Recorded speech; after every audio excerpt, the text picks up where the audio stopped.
friends, I'm Amy and this is A-Star Reads, and it's time to extend my relationship with the top 3 contestants from Book Love is Blind. So if you haven't watched the rest of my Book Love is Blind series, it might be fun to go back and do that before watching this, because I went through 10 different contestants that I only got to know based off the first 10% of the book, technically not knowing what the book was. And of the first 10% of those 10 books, I picked 3 that I believe will be my perfect love matches when it comes to books. And now it's time for me to get to know them better. So I'm going to be reading 3 books in total, 1 book for this particular video. And at the end of this little process of reading these 3 books, I will find out which contestant, which book is my perfect love match. So the book that I'll be reading this time around is The Diviners by Libba Bray. I'm very excited about this one. I've been wanting to read this book for a very long time. I've owned it for a very long time. And I do believe it's going to be an amazing match for me. So will it be the perfect match? I'm not sure yet, but this is where I'm starting. In a perfect world, I would have been able to take my books and go on a romantic getaway with them. But this summer sped by, it's gone, and I'm already in the class with the students. Life has gotten very busy. And so what I think I'm going to do instead is, of course, read these books, give my thoughts, share my thoughts throughout the reading process. But I think I'm actually going to go back and share my vacations that I took over the summer, because I did have some really wonderful vacations, and intersperse those throughout these videos. So it's not quite like taking my book on a romantic getaway, but I have to make do with what I got. And I have a lot of footage of the road trip, 11-day road trip, and my trip to Ohio. I've done a lot of things in the last month and a half, and I'd like to share those with you. So I think I'm going to include those in these videos, in these vlogs, so you get the chance to get a feeling of a getaway, a trip, a wonderful trip, while I'm sharing information about these books that I'm reading. I also think that to be able to share with you exactly how I'm feeling and why these books may or may not end up being my perfect matches, I really do have to go into spoiler territory. And that's rough because not everyone wants to hear spoilers. So what I think I'm going to do is that I'm going to try and keep spoilers out whenever I possibly can. If I'm going to add spoilers because I think that I can't really go through this whole book, tell you how I feel about it genuinely without talking about spoilers, I will indicate sections that have spoilers in it like this, and I will also timestamp these videos so that if there is a section with spoilers, you can skip forward to the next section that doesn't have spoilers. So I think that'll work. I just don't think that I can genuinely tell you why a book is my perfect match, the best book I've ever read, well, right now, if I don't talk about spoilers. I just want to feel like I'm giving this experiment like my full 100%. Okay, so before I show you footage of our 11-day road trip, I want to tell you a little bit about it, because this was with Shell, my best friend, and my nephew Nathaniel, her son, and my mom and I, so the 4 of us. Mom and I wanted to keep it kind of local because I'm still in school, financial, yada, yada, yada. And Shell and Nathaniel wanted to go somewhere they'd never gone before. So we were like, well, actually they thought, let's go to Idaho, because they've never been to Idaho before. It's one of the states they could check off their list. They flew here, and then we drove south through Washington into Oregon. So we hit Portland and spent a couple days there. And then we drove through eastern Washington out to Boise, Idaho. And we did go to Idaho City too. So our destination was Boise/Idaho City. And then we came back to Portland. Shell and Nathaniel flew off, and we drove back up north. It's about a 4.5-hour drive. So typically in the past when we had trips, I often planned things because I'm a planner. I get excited about that. But lately I have been not interested in planning as much anymore, and Shell's been taking over the planning, which has been really nice. And she seems to be enjoying it, and it gives me a break from planning. And so she planned this trip, and when she was talking about the different things that we could do, she asked me if I want an itinerary or something, and I said, no, just surprise me. And then we made it a thing where she planned the whole trip. I did give her a couple ideas of things that Mom or I might be interested in doing on this trip, but ultimately she planned the whole trip, including all the food places we went to. And we kept it a secret throughout the whole trip because I was the driver, because I'm always a driver. I prefer to drive. But she was the navigator, and so she would just tell me where to go, give me directions, but didn't give me like a destination. So we'd go along, and then all of a sudden we'd end up wherever we were. It would be a surprise. And so it was so much fun. Really kind of Shell to put this whole thing together for us. And she was incredibly thoughtful with all the choices she made. She made sure that all of us had a chance to do something that we wanted to do. So not necessarily every single activity we did was for everyone. I mean, we all did it, but like, you know, it wasn't necessarily going to be the favorite thing of everyone, but we did at least multiple things that each person would love. And it was just a blast. It was so much fun. We did a lot. It was very exciting, whirlwind adventure, exhausting. And so I hope you enjoy seeing all the shenanigans we got up to. We're on our way! Woo!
Okay, so what is The Diviners about? So this is a YA fantasy slash horror. There's definitely a lot of creepy elements to this, and it's a lot darker than I originally thought it was going to be going into it. At the very beginning of this, there is this party that's going on, and there's a Ouija board that is used to release a spirit or a demon or something that is very ominous called Naughty John.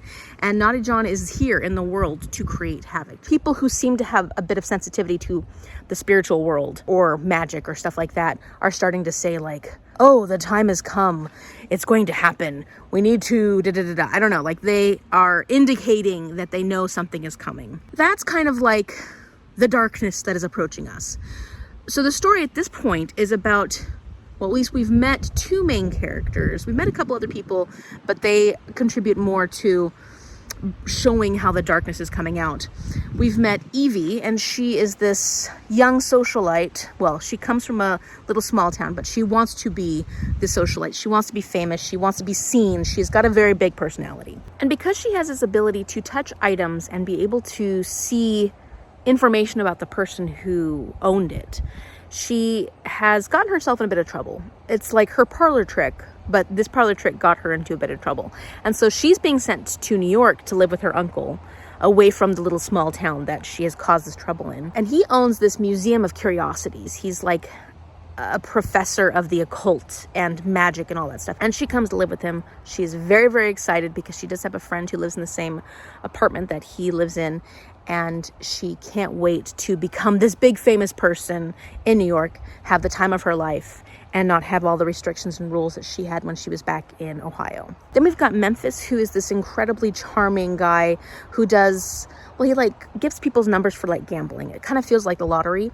And he also works for this guy that is like in charge of Harlem. Not in charge, but like, I mean more like mafia style in charge, but not mafia. Collects money, collects rents from all these different places for keeping him safe.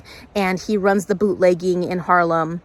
And so like he's in charge of everything. And Memphis doesn't want to work for this guy forever. He wants to be a poet because that's what he loves doing. But at this moment, he's having to do what he can to make some money. He has a power which he no longer uses of being able to touch people and heal them. So that's his power, his magical ability. And so far, we've got these two people who, are they diviners? I don't know. But apparently, the diviners will be needed when it comes to this dark power of Naughty John. We find this out pretty early on in the story. So something about the diviners has to do with Naughty John, and diviners are people who have some kind of magical ability. So I'm guessing our main characters are probably diviners. We've seen a couple bad things happen. I've met a couple other people, but I don't have enough information on those other people to be able to say, oh yeah, they're definitely going to be main characters in this story. So that's really all I can say about the plot at this point.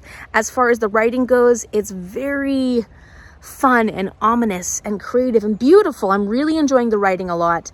I love all the 1920s nods. There's a lot of details about the 1920s.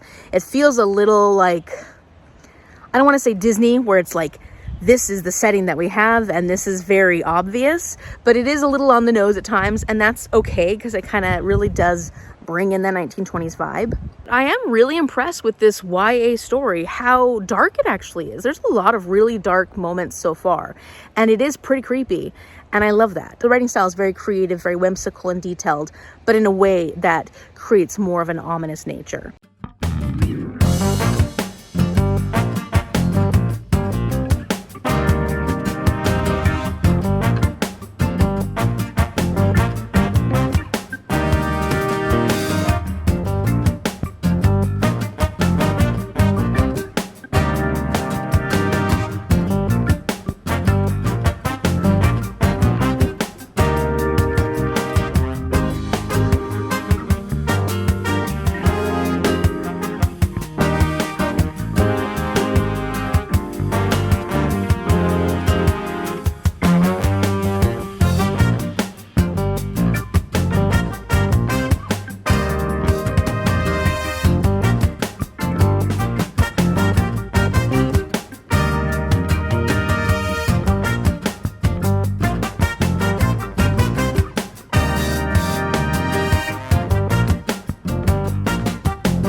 Okay, so I've started my reading for the day. When I was reading yesterday in the first 15%, there was hints of something awful that's going to happen to a girl we just barely touched on. We didn't get to know her really well, but we got to know what her situation was in the moment.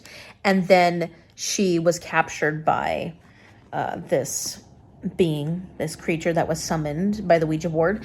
And we know that something horrible is going to happen. So then the very next day or days, I'm not sure exactly when, Evie's uncle is called into a murder scene because he has so much information about like different spiritual practices and stuff like that.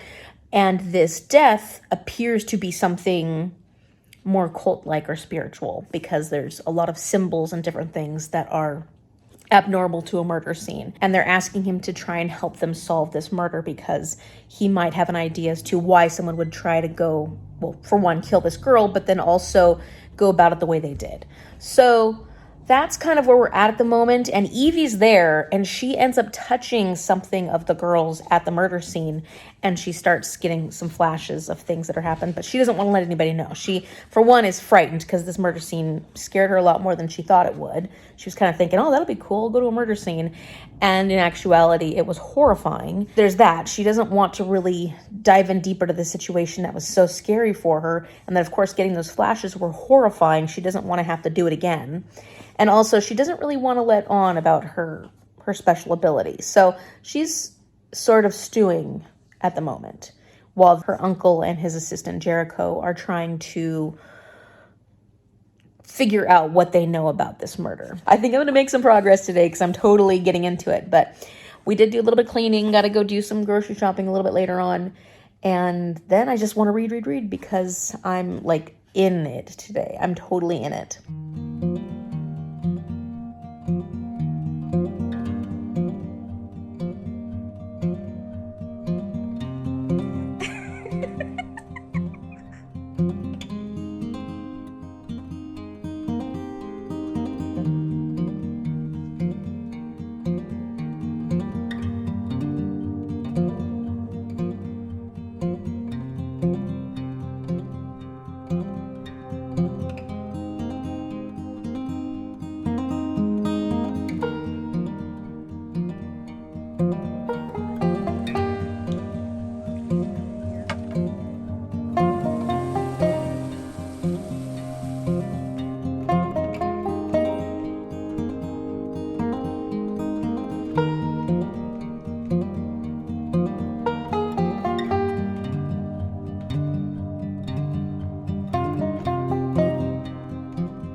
Okay, so far I know that Evie and Memphis's younger brother Isaiah all have some kind of power. So like Evie's is that she can touch things and see information about a person or about their past or things that have happened.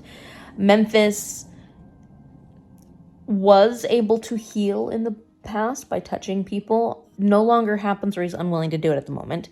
And Isaiah, his younger brother, can like envision things or see things. Like at one point he's at this lady named Sister Walker's house and she's picking up different cards and he knows what the cards are. He can guess what the cards are. He can maybe envision or see what the cards are without actually seeing them. He also did wake up from a dream at one point and he was either seeing what was happening with Naughty John or he could hear Naughty John's singing or the speech that he was making. And then there's Jericho, who is Evie's uncle's assistant. He kind of adopted Jericho when he was really young, and now he's become his assistant at the Museum of Occult. I think Jericho has some ability. He hasn't said anything, but he's hiding something.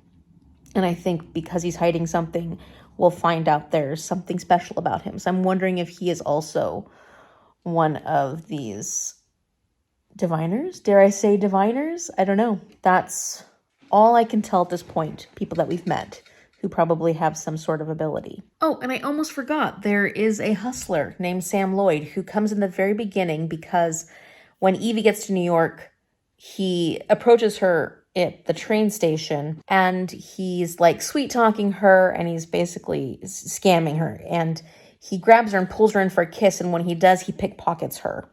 And she has $20 in her jacket and he steals her money and she runs off. She doesn't know at that moment until later on. She sees him again. He's doing some kind of like card tricks or something like that on the street, scamming people out of money. And she threatens him and steals his coat. So he's definitely going to become a player in this. And I wonder if he's going to show to have some kind of ability which maybe helps him be the hustler that he is. I don't know. But we'll find out. So that was another character that I'm starting to see a reoccurrence of this character. So he might have something to do with all this. And 1 second later, yeah, I'm right. He has this ability to appear invisible. He's not actually invisible, but he can redirect people's thoughts away from him. So he can kind of get around in crowds and stuff like that. And nobody notices him. So that makes him a really good pickpocket and be able to do other things like sneak up on people when they're not expecting him. So he is obviously also going to be a diviner. At least that's what I'm assuming about all these people we're meeting that have these special abilities. Okay, so I know not everyone is a fan of Evie because she's a spoiled little brat. But I actually really like her quick humor, and I'm just giggling over here. She's so quick. She's so funny. She's annoying, sure, but there's a lot of intelligence behind it, and so I'm just having a fun time with it. Okay, so Shell's just telling us that boring Oregon is paired with dull Scotland and then Australia.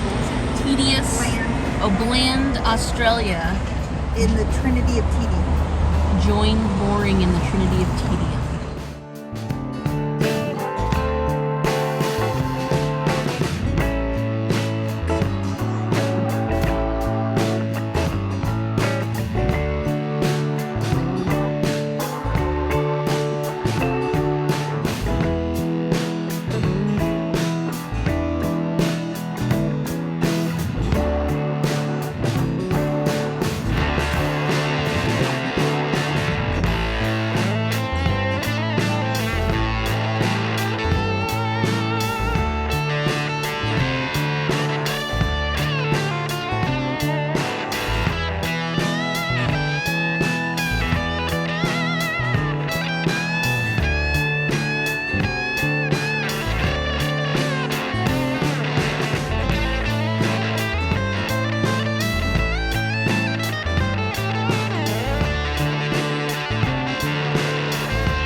Okay, so I'm currently 170 pages into the book, and I'm still loving it, absolutely loving it, and I'm getting through it quickly considering it's a pretty thick book. Well, quickly for me. It's still Sunday, and I've made a lot of progress. But what I wanted to say was that I'm realizing why this book appeals to me so much, and it's the same reason that Discovery of Witches by Deborah Harkness appealed to me.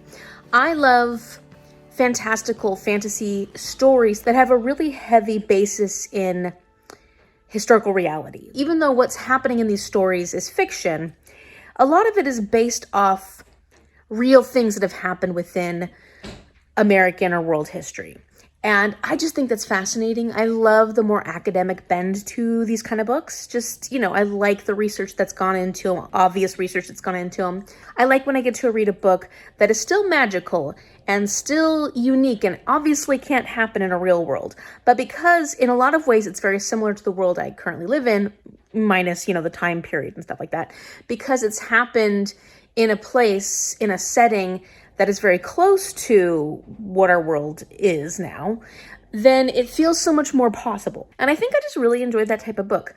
I also really like the details in this. There are a lot of details. It maybe isn't quite as detailed as I think a lot of people were frustrated with Discovery of Witches because of how detailed it was. This isn't quite that way, but it is very atmospheric. It really sets a scene. It really is getting you to know these characters, whether or not you like them. I really like them, but I feel like the character building doesn't spend too much time focusing on all the details of these many, many characters in this book. However, because of the dialogue, because of the way these characters are made to appear to us and their personalities are shown through what the author has written, I just feel like you get a really clear picture of who these characters are. And somehow some authors are really able to bring a character to life with less words than some other authors. You may read a whole book and still not really feel like you are close to this character, understand this character, whereas some authors can just paint a picture of a character that's so vivid and you understand the personality of the character so well that it doesn't take that long. And then you're into it. You're sucked in. You are interested in all the characters. So I'm interested in all the characters in this. I feel like this is just really well done. And it seems to be the kind of writing that I like. Very similar to Discovery of Witches, even though it's not. It's different. It's definitely different. Different storyline, different time period. There's a lot of differences, but it's the same style of writing that I enjoy. This fantastical story, really heavily based in actual American or actual world history. I really like that.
Okay, so this is probably going to be pretty spoilery.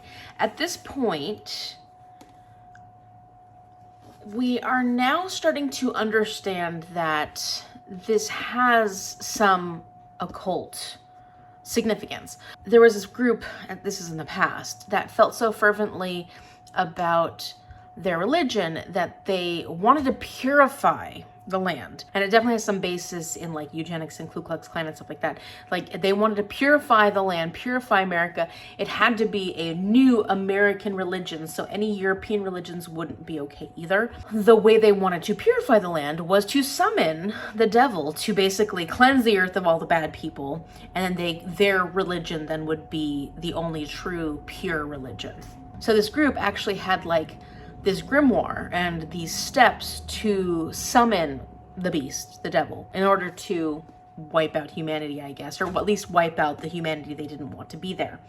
And so at the point, this group, this brotherhood, they were all in one location. They were burned alive, but something must have survived, or somebody must have saved some spirit or something of this community, because the Ouija board is what brought back the spirit of Naughty John, who is working to summon the beast, the devil, what have you.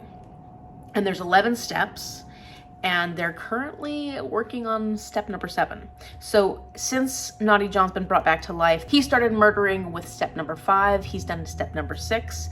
And they keep wondering like, well, what happened to steps number 1 through 4? But I'm wondering if those were actually started back before all the brethren were killed off. Maybe somebody at that time started this whole ritualistic process of trying to summon the beast. And now that Naughty John's spirit has been brought back, he's continuing the process. I'm getting to a part where I think step number 7 is about to happen. And I'm just loving so much about this. I'm having a blast reading this. I'm having a hard time putting it down. I just don't want to put it down.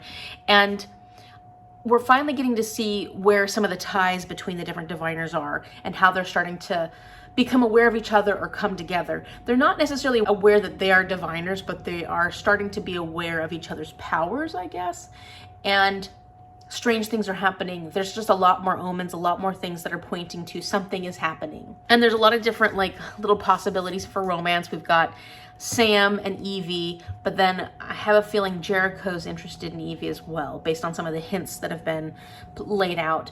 And then we've got Memphis, who met Theta, and so that's a cute little couple. I can't wait to see where that kind of goes, because she's really jaded because of some horrible things that have happened in her life, but based on her personality, Memphis would be really good for her. At least that's kind of what I got from what I've read so far. And then our character Mabel has a thing for Jericho, but he's not interested in her. He just shows zero interest whatsoever. And somebody did randomly pop up into her situation that I think we should figure out who that is. And then there's Henry, and Henry is Theta's friend. He's a dreamwalker, and he's gay, and she's like, someday you'll find the one you want. And so I'm curious, like, who of the people we've met so far, maybe somebody we haven't met, will be Henry's love interest. And I'm really liking all these different characters. So just learning little tidbits of who they are and how they're coming into the story is a lot of fun. Sometimes it gets overwhelming when you have too many characters, but I feel like it's being done well here. I'm not getting too lost. So we'll see what kind of trouble Naughty John is bringing next, because step number 7 has something to do with throwing out the tainted brethren or something like that. And he's now at the Masonic Lodge, where I think something bad's gonna happen to the guy that is there. This Naughty John, he's not a nice guy. I'm very curious, like, he's a spirit. He had to have been a spirit to have been trapped in the Ouija board. But who's he based off of? Like, was he one of those original Brotherhood members that died in that fire? Was he the original creator of the Brotherhood of, I don't remember the name of the Brotherhood. Or is he just some spirit that they summoned to do their bidding? I don't know. I don't know who he is, but he's naughty. He's not a nice guy. He's pretty icky. So that's where I'm at right now. I'm on page 224, and I'm about halfway. I'm getting there. I'm gonna keep reading today. It's Labor Day, and I don't think I'm gonna get this done this weekend. So I'm gonna keep reading and finish this hopefully over the week. I got a lot of other things I need to read, but I'll keep working on this one, of course. And at the moment, I don't really have any other thoughts except for what I've already said, and kind of just seeing how the plot's moving. The action is great. Like, I feel like the pacing of this is really well done.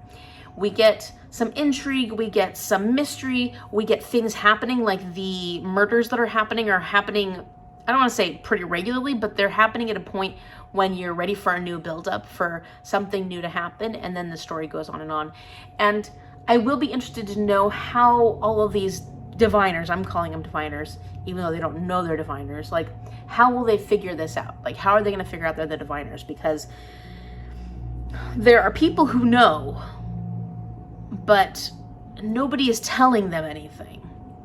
So are they having to figure it out on their own? And how will they know that they are the diviners and they have to do something? They're all starting to have some of the same dreams, and so it'll be interesting to see if they start meeting up inside their dreams, because there was an instance where, well, Henry's a dream walker, so he's actually going into dreams and looking for people, but he did stumble into somebody's dream on accident. And I'll be curious to see how they actually come together and then try and face this foe, this Naughty John.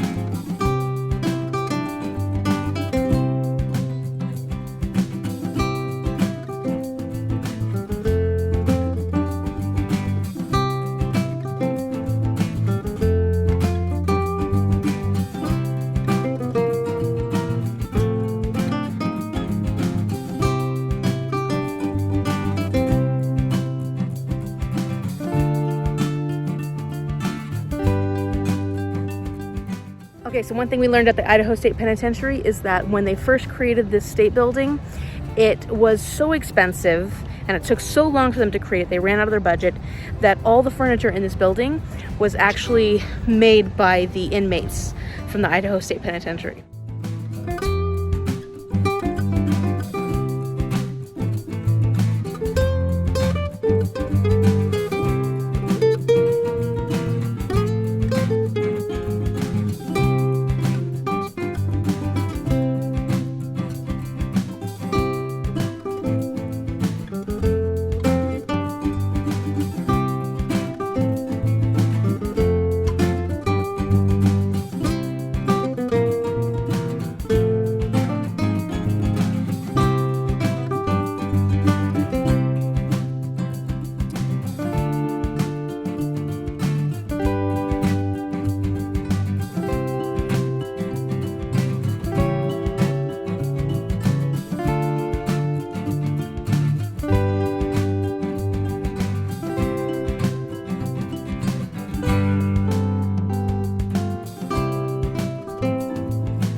Time. The great explorer. 36, Look at him adventuring. 38, 39, 30, 37, 24, 92, 49, 65, 43, 19. It's starting to rain. It Yes. was 90 degrees and now it's starting to rain. And she was hoping for cold rain, and it's not gonna, no, warm rain. I was hoping for warm rain, like New Orleans. And it's not gonna be warm rain. It's gonna be cold rain. Yep.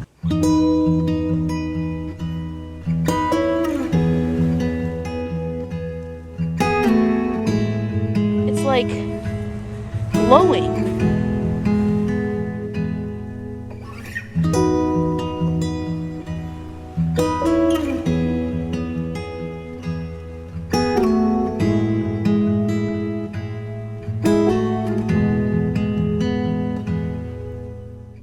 Frolic.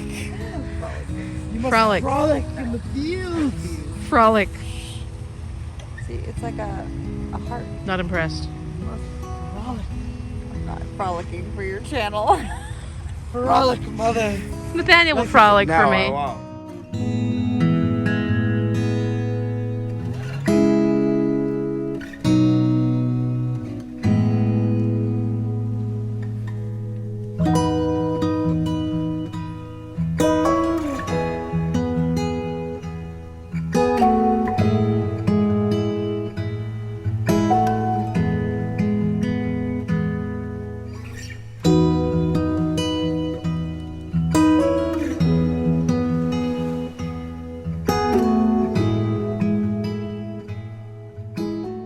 Okay, so much has happened. So much has happened. We know that the entity that is causing all these murders is this guy named John Hobbs, who was alive, and he was like this con artist slash murderer slash did all these things, worked with a medium at the time named Mary White in the 1800s, 1870s, 1860s, and he was doing all the murders then. Well, the Ouija board, because his name is John, so he's not a John. The Ouija board is where he was summoned at the very, very beginning of this book.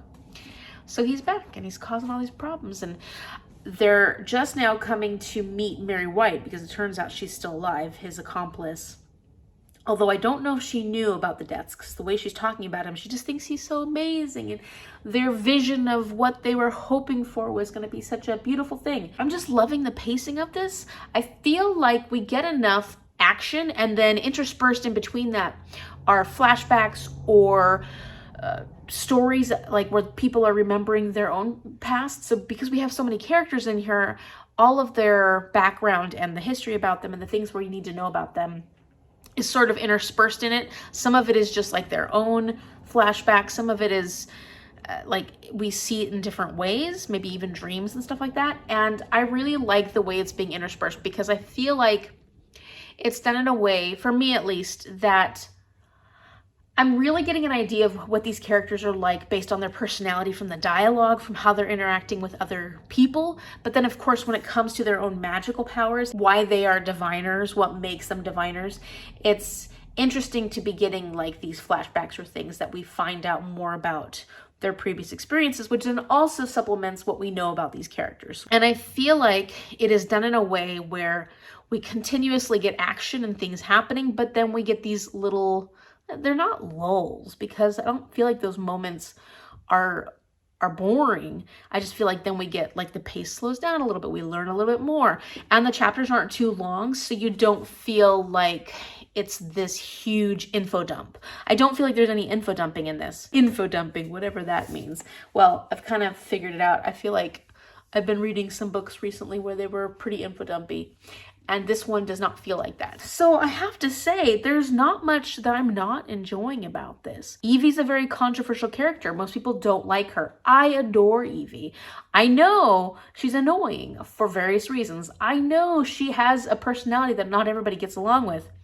I happen to think she's brilliant and charming and interesting. She's so interesting, and I like that she is also developing as a character, as a person. She's developing as a person. Being in New York is good for her. Jericho's an interesting character, but he's still a little mysterious to us because we don't know what his deal is. And then we've got Sam. He's a bit of a cad, but he's fun, and I can see an innocence to him, which I think about that innocence that I see in my 5th grade boys. Like, you know, they're still kids in some ways. And I feel like Sam kind of is still a kid in the ways that he didn't get to grow up the way you'd want to. And he just wants to be loved. He just wants to be loved. And he hides that in the things that he does, the crimes that he commits and stuff like that. And I just see that he just wants to feel needed. He wants to feel important. Now that he has a job within the museum, he's starting to find a place where he feels that he fits in, that he belongs. And I see how that's really positive for him. And then we've got Memphis, who's just this wonderful character who has so much heart, and you see how he cares for his brother, but he's also frightened and he doesn't know what's going on. And I think he has a very pivotal role in this. But his magic, well, he hasn't been able to use his magic. So is that gonna come back? And then, of course, Theta and Memphis, the relationship that's forming between the two of them. I like Theta. I think we're getting to see a softer side of her. And understandably, she had a really horrible experience growing up and in her first marriage, because they eloped. So yeah, they did get married. Then we've got Henry, who's this sort of, you know, caring, but also kind of laid back guy who, I still don't know who Lewis is, because in his dream he was searching for Lewis, and he's the dreamwalker. Henry's the dreamwalker. He was searching for Lewis. So who's Lewis? Who's this Lewis that we've never met? Who else is there? Mabel doesn't have any magic that we know of at this point. Well, there's Isaiah, which is Memphis's brother, but he's really young. So I think Isaiah's going to try and keep him out of things as much as possible. We know that her Uncle Will has a lot more knowledge than he lets on. Because, for one, Sister Walker came to give him a card, which he just acted like he didn't know what it was. But then when he realized what was going on with the ghosts and stuff, there's a part of him that does know. He's involved in some way. And Sister Walker, and there's a lot of people, I'm like, makes me wonder. No, I don't know, because I'm thinking of like how old Uncle Will is, how old Sister Walker is. There's one guy who is this blind guy that has powers or has had powers in the past. And part of me is wondering, oh, and the two older ladies in the Bennington, like all of these people, they're not the same age, but I'm like, are they diviners of the past, or are there plenty of people in this world who have these magical powers, and if a situation presented itself, would they become diviners? This makes me wonder how many people in this world have these magical powers, and how are they drawn to each other? Like, why is it that all these people are sort of within the same sphere realm? They all come together somehow, because there can't be that many magical people in the world.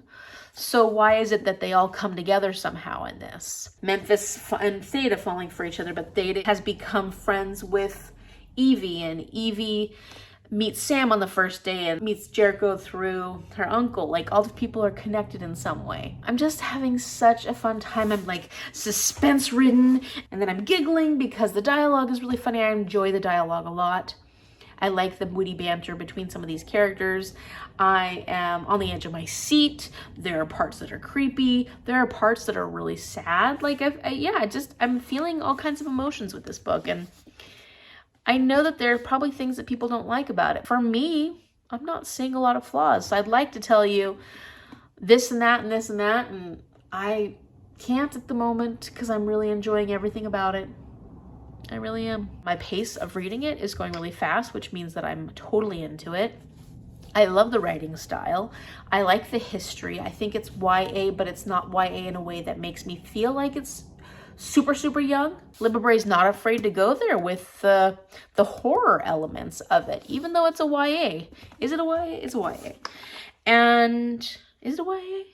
I don't know. And I'm loving the characters, and characters are a big deal for me. But I feel like the plot is going really well too. There's a lot of really interesting things going with this being centered around these 11 sacrifices that have to happen for the devil to be resurrected or brought to earth. With that as something to drive the plot along, I don't feel like it gets just lost in these characters. And there are a lot of characters. So if you don't like books that have a ton of characters, if you feel like that gets a little hard to hop from one perspective to another, then this might not be as enjoyable. But I love that. Like, I like that we're going to know all these different characters. And I feel like Libba Bray is doing a good job of forming characters that I feel I actually can connect to, as opposed to sometimes I read books where there's one or two characters and I can't connect to the characters. So something about what this is doing just works for me. One thing that I'm kind of enjoying about this is that it's not necessarily going in the timeline that I expected, meaning like you kind of know what has to happen, right? So oftentimes when there are books that have this sort of trajectory where you know what's going to have to happen, they go in a way that you can kind of predict. But I feel like there are little things that are standing in the way from things happening. And so it kind of puts things off a little bit more, like Memphis getting arrested, or Blind Bill like starting to, I don't know, deplete Isaiah's magic or something, pull it from him. So there's like little things that are happening that change what my brain thinks is going to happen next in the story. And granted, there are things that are happening that are continuing along this path. Of course, like they're going to John Hobbs' gravesite to try and get the pendant. Like, there are things that are happening, but I feel like there are other little twists, not even twists and turns, but just little waylays throughout the story that I guess keep me on my toes, because I'm like, but we have to get this stuff accomplished quickly, because otherwise the beast is going to return. And I think that's because there's so many characters. You have to have things for each of those characters to do. And so I do enjoy all these little pieces that come in and out. It could be distracting, like, if you don't enjoy that, I could see it being distracting, but I'm enjoying it. I'm enjoying all the little journeys of each of these characters and the paths that they're going to get to whatever ultimate goal that they're going to end up getting to. Do I look like this flower? Yes, you look just like that flower.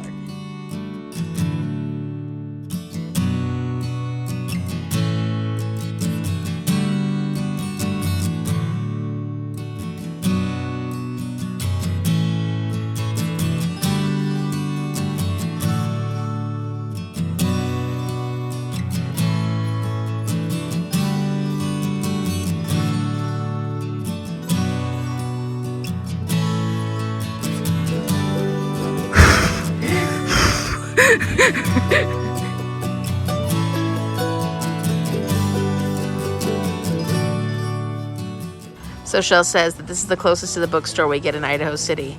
So there may be books, but we don't know.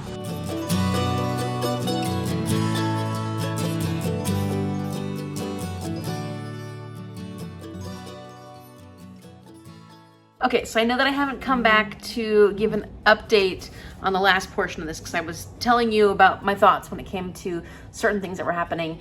And then I got really busy. It took me a little longer to get through the end of this, not because I wasn't enjoying it, just because I got really busy. I started Suffer-thon where I was not willing to take any punishment. So I was having to prioritize some of the books I was reading for Suffer-thon. I did today finally finish this and I love it. It's 5 stars. I mean, it's been a 5-star prediction and it's not surprising that it ended up getting a 5-star from me. I know that there are people who did not love this as much as I love it, and that's okay. But I think you're wrong. I think this is such a well put together book. I think Libba Bray just balanced this story so well. It's so well balanced in so many ways, especially considering how many characters were in it and how many different subplots, how many different elements we had to follow throughout this story. I just felt like it was done so well. I didn't forget characters. I didn't lose some of those like path strings, whatever you want to call them. I didn't lose any of that throughout the book. I felt like I understood everything. I felt like I knew what was going on at all times. And I thought the writing was stunning. I love the writing in this. I love the detail. I love the research that she did for this. I loved this look into Americana 1920s and how she used that to then create this fantastical situation. And how dark it was. Like, I really loved how dark it was. There was so much about this that I loved. I can't tell you what I didn't love about it. I loved everything about this. Even the pacing was maybe not the most fast-paced book of all time, but it was the perfect pacing for a book like this.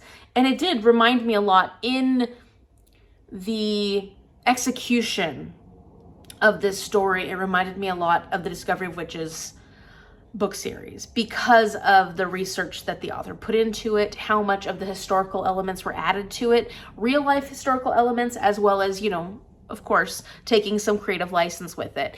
I love the characters just like I love the characters in that. I mean, they're different books. They're totally different stories, different books, but they gave me the same vibe when I loved it just the same way that I love that one, because I think I really just love books like this. I love fantastical, fictional stories that have some basis in reality and play into the history quite a bit and use that element to bring life to the characters, bring life to the plot, bring life to the things that are happening within the story. I really love that. And so if you have recommendations of other books like this that have this similar vibe as this and Discovery of Witches, that series, I can tell you already that I'm gonna really love it. I'm gonna go into spoilers now. I loved the ending of this with Evie and how she dealt with Naughty John. I felt like there was enough tension built up in that house. Like, the house was so creepy and so scary. I loved that. And the fact that Jericho gets knocked out. He's a bit of a mess. He's a bit of a mess, Jericho. And I'm not quite sure how I feel about the Jericho Evie thing. I don't know. I kind of like Sam more for Evie. I just feel like personality-wise, they make more sense to me. But it's a series. It's a long series and it's a YA series. So you know there's going to be a love triangle. There has to be a love triangle in these series because it is YA, right? That is like something that you can't leave out of a YA fantasy somehow. I really liked Evie. I know so many people did not care for her or were irritated by her. I think she's a very dynamic character. I liked her being our main character, our main focus. Like, we did have other characters that were really important characters, but Evie really was the one that we were focused on most of the time. And I loved it. Like, I really liked her. There's so many other YA main characters that I am way more irritated by. She at least was so fun and hilarious and dynamic. Like, she grew. I like when my characters grow. And I like when they become better people because of the experiences that they have within the story. And she definitely did. I really wanted a little bit more from Memphis's story, but we're gonna get that. I think we're gonna get that in other books. Not that I didn't enjoy what we got. I did, but I just kind of thought he would have more involvement in what happened in this one, and he didn't. He kind of got held back because of things that were happening. So basically, this is not his story. Like, this battle between the diviners, or the diviners that we know about, and Naughty John, that wasn't Memphis's battle. I was really upset to hear about Bill and what he was doing with Isaiah, like trying to take some of his, like, I didn't like that. Like, that stuff made me mad. And of course, their Aunt Octavia is an annoyance too. So she's more annoying to me than Evie is. Like, don't want them with Aunt Octavia. She just frustrates me. Uncle Will is keeping secrets, and it's not gonna do any good. And so I'll be interested to see, oh yeah, the fact that he is part of Project Buffalo. I wasn't too surprised about that though. That didn't like shock me.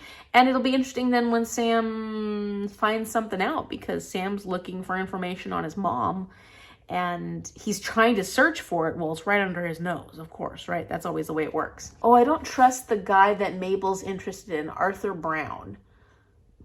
She's interested in Jericho. That's the guy that she is head over and heels for. But that seems more like puppy dog love, you know, because they never had a relationship. She never talked to him really. Whereas this guy, Arthur Brown, he seems very interested in her, but he seems like he's very radical with his politics and stuff. And I have a feeling he could get her into a lot of trouble. Not even intentionally, like he's not trying to get her in trouble, but you know, with what he wants to accomplish, I think he could be a dangerous person for her to be around, because he's going to get himself into a lot of trouble, which then could get her into a lot of trouble. So that's a little, like, I get the wanting to see change and wanting to make change, but I have a feeling he's going to go about it in quite a dangerous way. So who else? Who else did I talk about?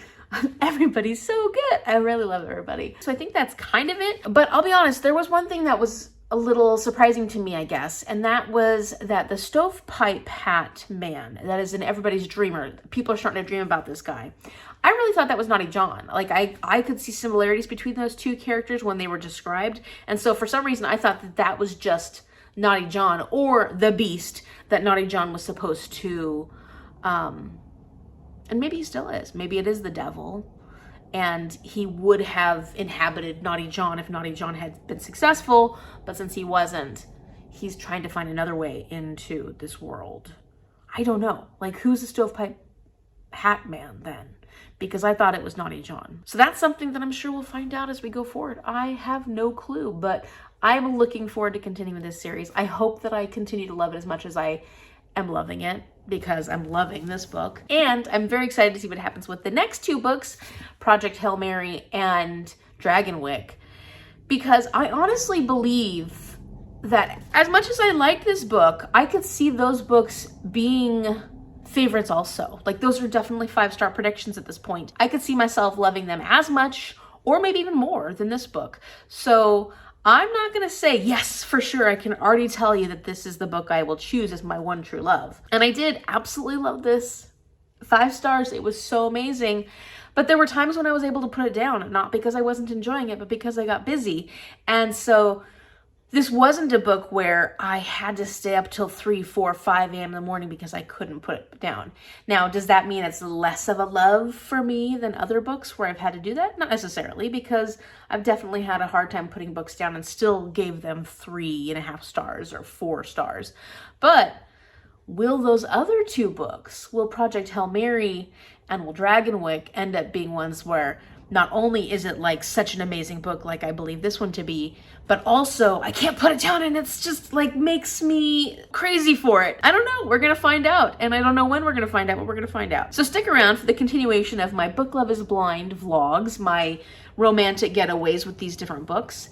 And I can't wait to share what happens with Project Hail Mary and Dragonwyck as well. If you've read The Diviners, I would love to hear what you think. I know that I was teasing earlier when I said you're wrong when it comes to this not being a favorite, but because that's okay. Everybody has their own opinion, their own taste when it comes to reading. I would love to hear what your thoughts were on The Diviners. If you like this video, give it a thumbs up and subscribe so you can see what happens when I read Project Hail Mary and Dragonwyck, because I am very excited about picking up those ones as well. Thank you so much for watching, and I will see you later. Bye.